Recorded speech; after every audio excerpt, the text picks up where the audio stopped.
Jake Morrison sat in the large curved chair and looked around the huge chamber. The walls were made of some kind of blue crystal that seemed to glow with its own light. Above him, the ceiling stretched up so high he could barely see it. This was the Galactic Council chamber, and Jake was the only human in a room full of aliens. He had been coming to these meetings for 3 years now. 3 long years of trying to get the other species to treat humans fairly.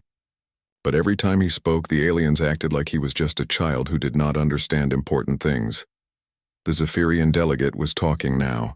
His voice sounded like wind blowing through metal pipes.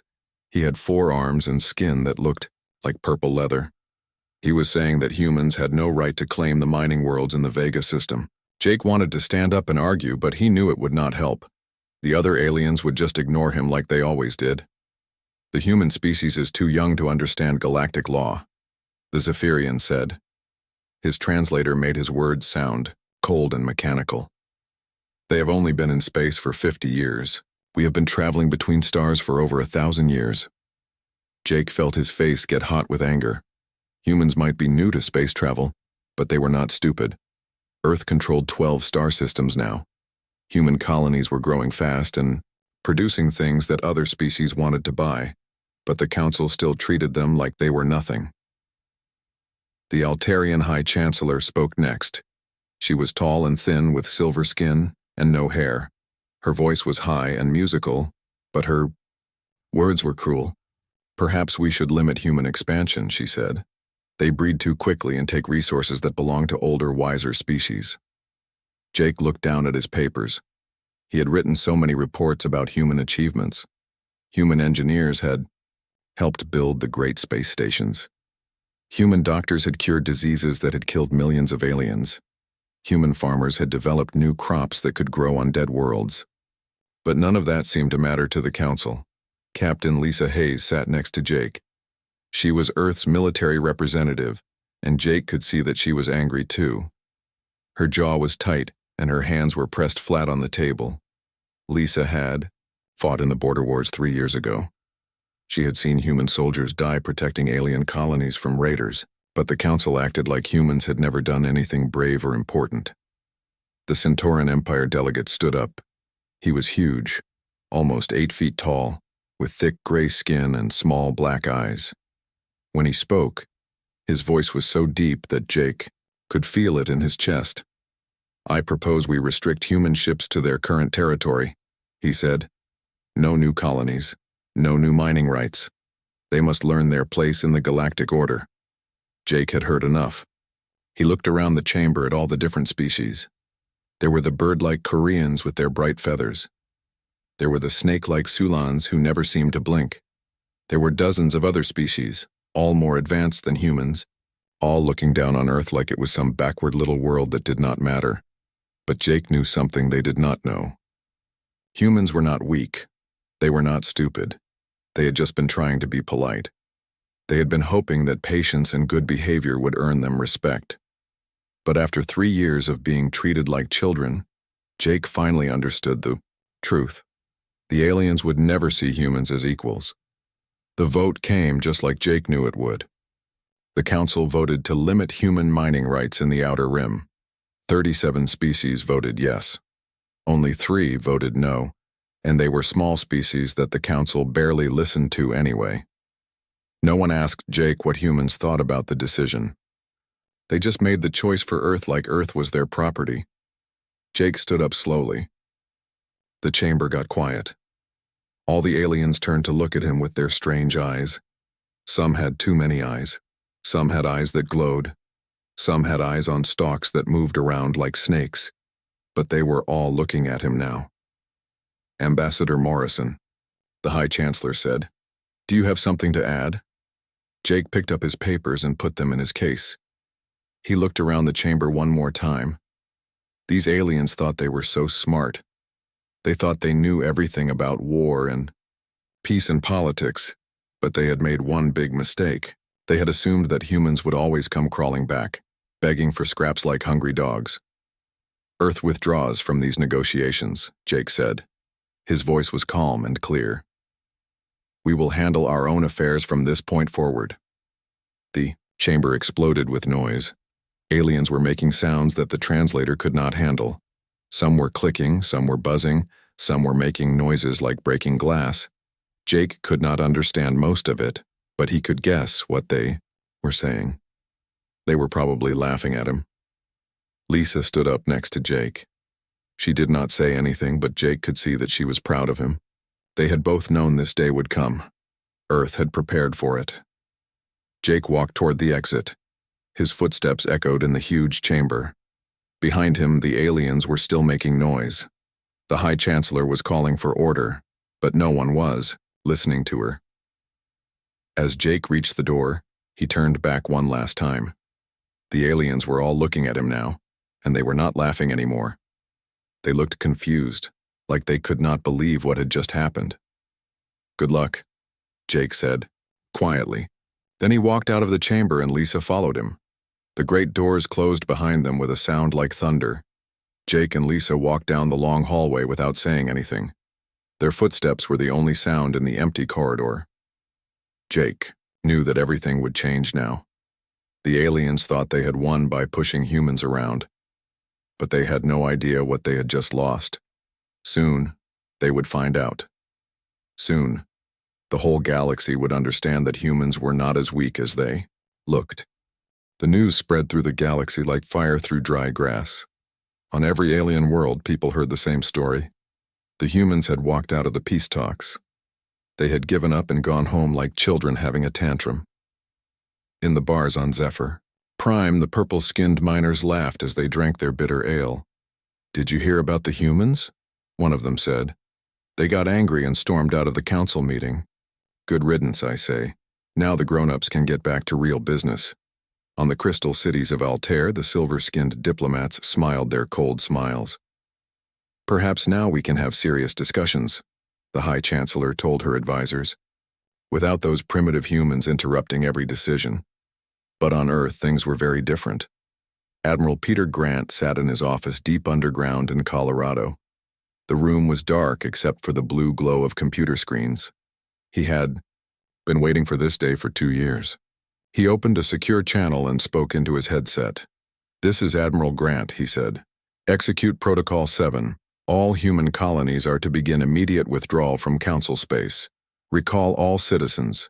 End all trade agreements. We are going dark." The message went out to 12 star systems. On Mars, the red planet that humans had turned green with their crops, Governor Dan Parker read the order and nodded. He had been expecting this.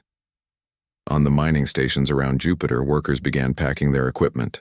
On the distant colonies, near Alpha Centauri, families started loading their ships. Dr. Karen Wells worked from her office on Luna Station. She was Earth's top economist, and she had spent months preparing for this moment. Her fingers moved quickly across her keyboard as she sent orders to human businesses across the galaxy. Cancel all contracts with council species. Stop all shipments. Bring the money home. At first, the aliens did not notice.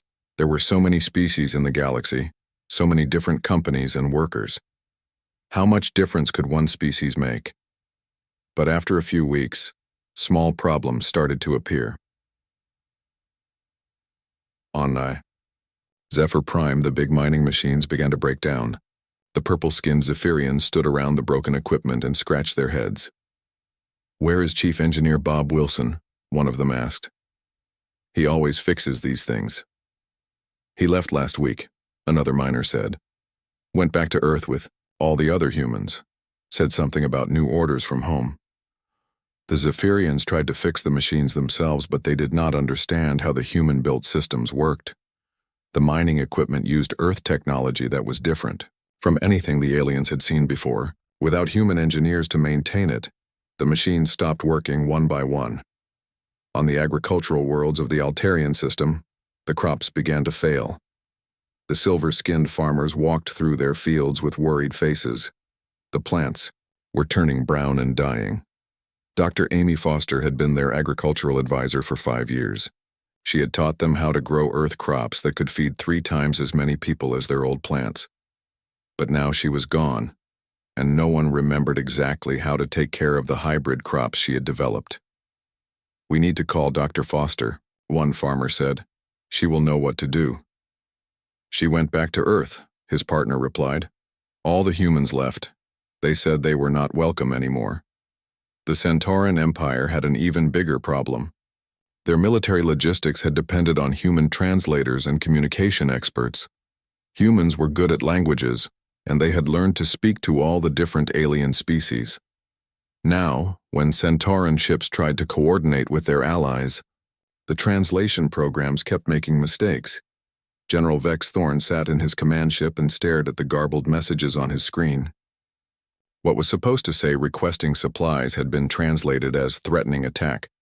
What should have said friendly patrol came out as invasion force. The big gray-skinned general pounded his fist on his desk. Get me a human translator. He roared. Sir, his aide said nervously, all the humans have left. They returned to their own space last month. Then get me someone who can talk to these idiots without starting a war. But there was no one. The humans had been the best translators in the galaxy because they were naturally good at understanding different cultures. Other species had relied on them for years without realizing it. Trade routes that had worked perfectly for decades began to have problems. Human ship captains had figured out the most efficient paths between star systems. They had negotiated deals with pirates and hostile species to keep the trade lanes safe. Without them, shipping costs went up and delivery times got longer. Captain Tony Martinez had been running cargo between the core worlds for 8 years. His ship, the Earth Trader, had carried everything from Zephyrian crystals to Altarian silk. But now he was heading home to Earth with his last load. He would not be coming back. The aliens tried to replace the humans with their own people, but it was harder than they thought. Human systems were designed differently. Human machines worked in ways that seemed strange to alien minds. Human business practices were based on ideas that other species did not understand. On Earth, Admiral Grant watched the reports coming in from his agents across the galaxy. The plan was working perfectly. Humans had quietly become essential to galactic civilization, but the aliens had never noticed. They had thought humans were just another minor species trying to fit in. Dr. Karen Wells showed Grant the economic data. Trade efficiency is down 30% in former human routes, she reported. Industrial production is falling on worlds that used human technology. The Zephyrian mining output has dropped by half. Grant smiled. It was not a nice smile. And how are our own colonies doing? Better than ever, Wells said. Without council regulations holding us back, our productivity is up 20%. The Morrison Doctrine is working. Complete self-reliance is making us stronger. Meanwhile, Jake Morrison was back on Earth, but he was not resting. He was working with President Linda Carter to build something new. They called it the Terra Alliance, a union of all human worlds that would operate completely outside the council system. We tried to be good neighbors, Jake told the president. We tried to follow their rules and earn their respect, but they never saw us as equals. Maybe it's time to stop trying to join their club and start our own. The aliens were starting to understand that something was wrong. The economy was slowing down. Systems were failing. But they still thought it was just a temporary problem. They believed the humans would come back soon, begging to be let back into the council. They had no idea how wrong they were. The humans were not coming back. They were building something better, something stronger. And soon, the galaxy would learn what it really meant to lose humanity's help. The aliens thought they had gotten rid of a problem. Instead, they had created their worst nightmare. They just did not know it yet. 6 months had passed since the humans walked out of the peace talks. The problems that started small were now impossible to ignore. Commander Steve Walsh stood on the bridge of his Centauran warship and watched the chaos unfold on his screens. Sir, the shipping costs have gone up again, his communications officer reported. It now costs 40% more to move cargo between the core worlds than it did last year. Steve nodded grimly. He had been tracking the economic crisis for weeks. The trade routes that humans had managed were falling apart. Ships were getting lost, pirates were attacking more often, and delivery times were getting longer and longer. What used to take 3 days now took 2 weeks. On the planet Nexus, Senator Maria Rodriguez walked through her city and saw the effects everywhere. Maria was from one of the human colonies that had joined the Outer Worlds Alliance. but she had stayed to help other species understand what was happening. Empty shops lined the streets. Alien families stood in long lines waiting for food that might never come. "When will the supply ships arrive?" a worried Quranic mother asked her. The bird-like alien's bright feathers were dull from stress. "I do not know," Maria said sadly. The human shipping companies handled most of the food transport to this sector. Without them, everything is mixed up. The real crisis started at Nexus Station, the biggest trading hub in the galaxy. The massive space station was like a city floating in space with millions of different species living and working together. But the station's computer systems were failing one by one. Chief Engineer Orcs stood in the main control room and stared at the red warning lights that covered every screen. His 6 arms moved frantically as he tried to fix the problems, but he did not understand the human-designed systems well enough. "The power grid is unstable," he reported to Station Commander Ulex. "The life support systems are overloading. The docking computers keep giving ships the wrong landing codes." Commander Ilex was a tall, thin Sulani with skin like green leather. She had run Nexus Station for 10 years, but she had never faced anything like this. "What happened to Chief Engineer Carl Thompson?" she asked. "He maintained these systems for 5 years without any problems." "He returned to Earth 4 months ago," Corks replied. "He tried to train me before he left, but the human technology is very different from ours. I do not understand how it all connects together." The station's computer systems had been upgraded and maintained by human technicians for years. The humans were naturally good with complex technology, and they had made improvements that other species did not fully understand. Now, without human expertise, the systems were breaking down. On Earth, Dr. Helen Porter sat in her new laboratory on Mars and watched the galactic news reports. She had been the human representative to the Science Consortium for 3 years. The aliens had always treated her like she was just copying their advanced research. They never realized that she was actually making their work better. "Look at this," she said to her assistant, Dr. Rick Barnes. She pointed to a news report from the Altarian Science Institute. "They are trying to recreate the medical scanners I designed for them, but they do not understand the basic principles behind the technology." Rick looked at the report and shook his head. "They think they can just copy the machines without understanding how they work. That is like trying to build a house by looking at a picture." The aliens had made a terrible mistake. For years, they had benefited from human innovation without realizing it. They thought humans were just good workers who followed alien instructions. They never understood that humans were actually improving their technology and solving problems that the aliens could not solve themselves. Meanwhile, the human colonies were doing better than ever. Captain Ron Hughes commanded the exploration, ship New Horizon as it traveled beyond the edges of Council space. His mission was to find new worlds that humans could colonize without interference from the Galactic Council. "Captain, we have found something interesting," his science officer reported. Lieutenant Kate Morgan pointed to the sensor readings on her screen. "This system has 3 planets that can support human life. And look at these mineral readings. There is enough rare metal here to power our colonies for 100 years. Ron smiled. "Excellent work, Lieutenant. Send the coordinates back to Earth Command. We can have a colony ship here within 6 months. The humans were no longer limited by Council rules about where they could explore and what they could claim. They were free to expand as fast as they wanted, and they were finding resources that the Council species had never even looked for. Back in Council space, the economic problems were getting worse every day. The Zephyrian mining industry was in complete collapse. Without human engineers to maintain their equipment, production had dropped to almost nothing. The purple-skinned miners were losing their jobs, and their families were going hungry. Prime. Minister Corval called an emergency meeting of the Zephyrian government. "We must contact the humans," he said. "We need their help to fix our mining equipment."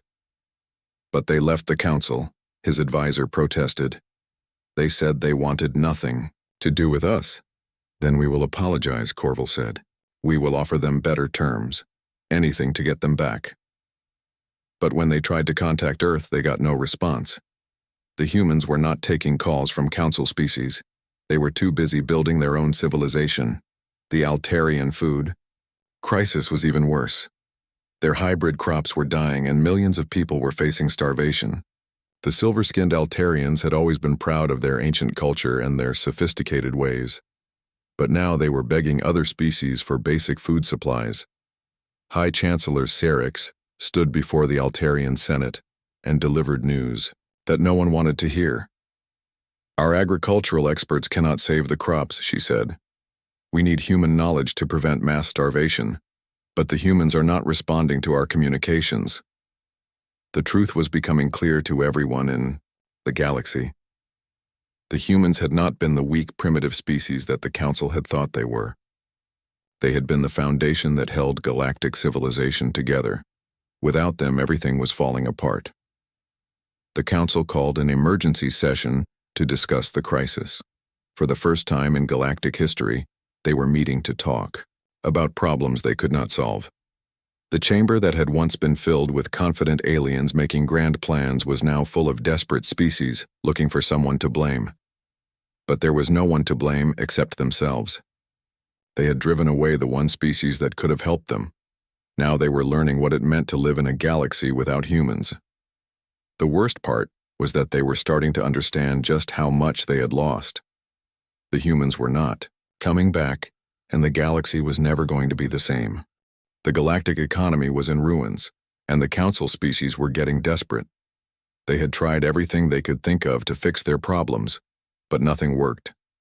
Finally, they decided to force the humans to help them. Admiral Zex of HFY.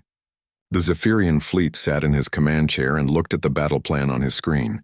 His purple skin was darker than usual, which meant he was angry. "We will blockade all the human trade routes," he told his officers. "When their ships cannot move freely, they will have to come back to the negotiating table."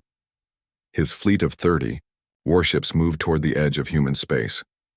The Zephyrians were confident that their advanced technology would easily defeat the primitive human vessels. They had energy shields that could stop any weapon, and their plasma cannons could destroy entire cities, but Admiral Peter Grant was ready for them. He had been preparing for this moment ever since the humans left the Council. From his command center on Earth, he watched the alien fleet approach on his screens. "Sir, the Zephyrian ships are taking position around Kepler Station," reported his communications officer. "They are demanding that all human ships surrender and return to Council space." Grant smiled coldly. "Send them our response," he said. "Tell them that human space is off limits to hostile forces. If they want to fight, they can have one." The Battle of Kepler Station began when the Zephyrian flagship fired its plasma cannons at a human cargo ship. The aliens expected the human vessel to be destroyed instantly. Instead, something impossible happened. The human ship's armor absorbed the plasma blast without any damage. "That is not possible," Admiral Zex said, staring at his screens. "Our weapons can cut through any known metal. What are these humans using for armor?" He did not know that human scientists had developed new materials during their years in the Council. While the aliens had focused on energy weapons and shields, humans had created armor that could absorb and redirect energy attacks. The plasma that should have destroyed the cargo ship instead made it stronger. The human ship fired back with kinetic weapons that the Zephyrians had never seen before. Instead of energy beams, the humans used solid projectiles that moved faster than light. The Zephyrian shields were designed to stop energy attacks, but they were useless against physical objects moving at incredible speed. The kinetic rounds punched through the alien shields like they were not there. 3 Zephyrian ships exploded in the first minute of combat. Admiral Zex watched in horror as his advanced warships were destroyed by weapons that seemed primitive, but were actually far more effective than anything the Council had. "All ships retreat," he ordered. But it was too late. The human fleet had arrived, and they were using tactics that the aliens could not understand. General Clark Thompson led the human forces from his flagship, the UES Liberty. He was a veteran of many wars on Earth, and he understood something that the aliens did not. War was not about having the best technology. It was about using whatever you had in the smartest way possible. "Execute Pattern 7, he ordered his captains. "Show Then what humans learned from fighting each other for thousands of years. The human ships moved in ways that confused the aliens. Instead of forming neat battle lines like civilized species were supposed to do, they spread out and attacked from multiple directions at once. They used electronic warfare to jam alien communications. They sent out false signals to make the enemy think human ships were in places they were not. The Zephyrian fleet had 30 ships when the battle started. After 2 hours of fighting, only 5 ships were left and they were running away as fast as they could. The humans had not lost a single vessel. News of the battle spread through the galaxy faster than light-speed communication. The impossible had happened. The primitive humans had defeated one of the most advanced military forces in the Council. Species that had looked down on humanity for years were suddenly very afraid. On Earth, President Linda Carter called a meeting of the Terra Alliance leadership. The conference room was full of representatives from all the human colonies. They had a decision to make about how to respond to the Council's aggression. The aliens have shown their true nature, Carter said. They cannot accept that we want to be independent. They think they can force us to serve them like we did before. Jake Morrison, who had started this whole crisis by walking out of the peace talks, spoke up from his seat at the table. The Council made a mistake when they treated us like children, but their biggest mistake was thinking we would always be weak. Dr. Karen Wells presented the economic data that showed how well the human colonies were doing. Our productivity is up 50% since we left the Council, she reported. Our technology is advancing faster than ever. We are building things that the aliens cannot even imagine. The Terra Alliance leaders voted unanimously to reject any negotiations with the Council. They would defend their independence no matter what it cost. But they also voted to make it clear that humans were not interested in conquest. They just wanted to be left alone to build their own civilization. Meanwhile, the Council was in complete panic. The defeat of the Zephyrian fleet had shown everyone that the humans were not the weak species they had appeared to be. Even worse, intelligence reports were coming in about human technology that was centuries ahead of anything the Council had. Dr. Amy Foster, who had returned to Earth from the Altarian agricultural worlds, was now working on projects that would have seemed like magic to the aliens. She had developed plants that could grow in space without soil or water. She had created medicines that could cure diseases in minutes instead of weeks. On the research stations around Mars, human scientists were building machines that could repair themselves and improve their own designs. They were developing faster-than-light travel that did not require the expensive fuel that Council ships needed.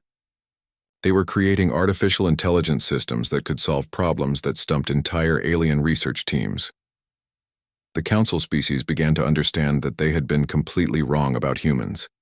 The species they had dismissed as primitive newcomers were actually the most advanced civilization in the galaxy, but the humans had been hiding their true capabilities, hoping that diplomacy and patience would earn them respect.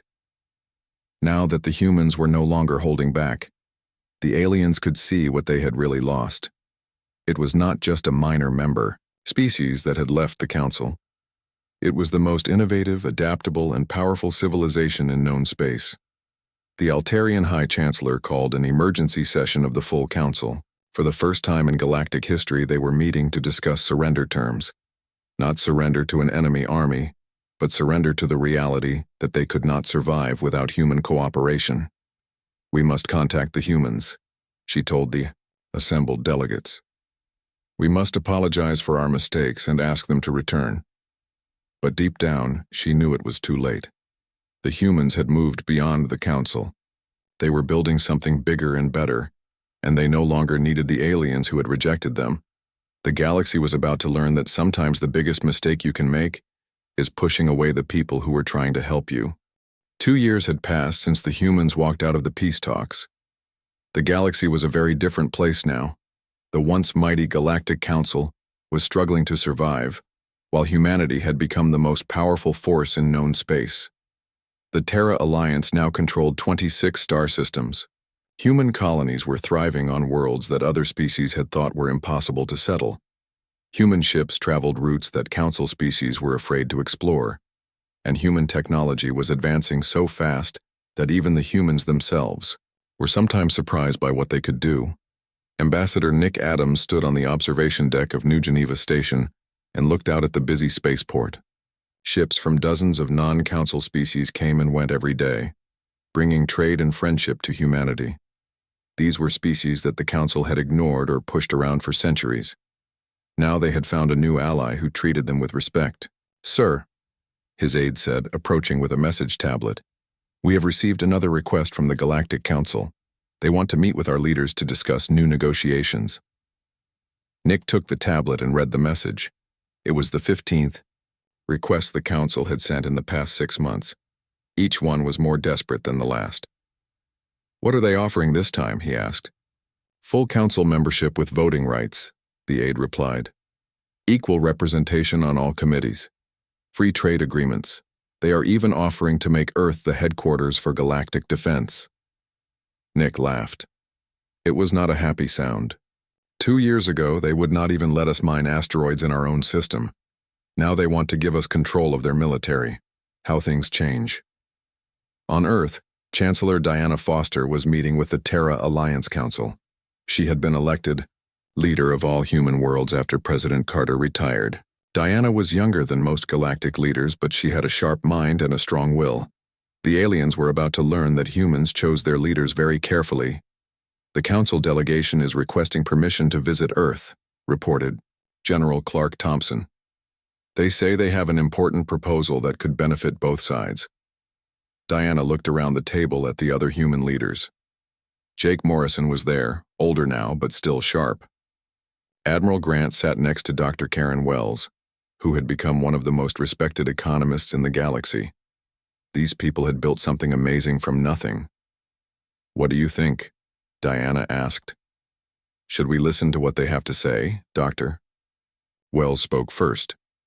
"Our intelligence reports show that the council economy is in complete collapse. 3 member species have already left to join independent alliances. The Zephyrian mining industry has shut down completely. The Altarians are importing food from us through third parties. They need us more than we need them," Jake added. "But that does not mean we should ignore them. If we are going to be a major galactic power, we need to act like one." Diana made her decision. "Tell the council that we will meet with them, but the negotiations will be held here in human space under human rules. If they want to talk, they come to us." 3 weeks later, a small council fleet arrived at New Geneva Station. The alien ships looked old and tired compared to the sleek human vessels that escorted them to the docking bays. The council delegates stepped off their ships and stared in amazement at what they saw. New Geneva Station was like nothing in council space. The corridors were wide and filled with natural light. Gardens with earth plants grew in artificial gravity. The air was clean and fresh. Everywhere they looked, the aliens saw technology that was years ahead of anything they had. Dr. Andy Miller, Earth's chief scientist, gave the aliens a tour of the research facilities. He showed them computers that could think faster than any organic brain. He demonstrated materials that could change shape and properties at will. He displayed medical equipment that could regrow entire organs in minutes. "How is this possible?" asked the Altarian High Chancellor. Her silver skin had lost its shine, and she looked much older than when Jake had last seen her. "Your species was barely out of its home system 5 years ago." Andy smiled politely. "We were never as primitive as you thought. We just did not see the need to show off. Humans prefer to let their actions speak louder than their words." The formal negotiations began the next day in the main conference room of New Geneva Station. The council delegates sat on one side of the table, looking nervous and defeated. The human representatives sat on the other side, calm and confident. The Zephyrian delegate spoke first. "We have come to apologize for our past mistakes," he said through his translator. "We did not understand the true value of human friendship. We hope we can find a way to work together again." Diana listened carefully to everything the aliens had to say. They offered trade deals, technology exchanges, and military alliances. They promised that humans would be treated as equals in any new agreements. They even offered to make Earth a permanent member of the Council's ruling committee. But Diana had learned an important lesson from Jake Morrison and the other leaders who had come before her. Respect could not be given as a gift. It had to be, earned through strength and wisdom. "We appreciate your offers," Diana said when the aliens had finished speaking. "But the Terra Alliance is not interested in joining the Galactic Council. We have built something better." The alien delegates looked shocked. This was not what they had expected to hear. "However," Diana continued, "we are willing to work with individual species who want to trade fairly and treat us as equals. We are also willing to help with humanitarian crises and disasters, but we will not go back to being junior partners in someone else's organization." The negotiations continued for 3 days. In the end, the humans and the Council species signed the Terra Accords, a new agreement that recognized humanity as an independent galactic power. The Council species would trade with human worlds on equal terms. They would respect human territory and rights, and they would never again treat humanity as a lesser species.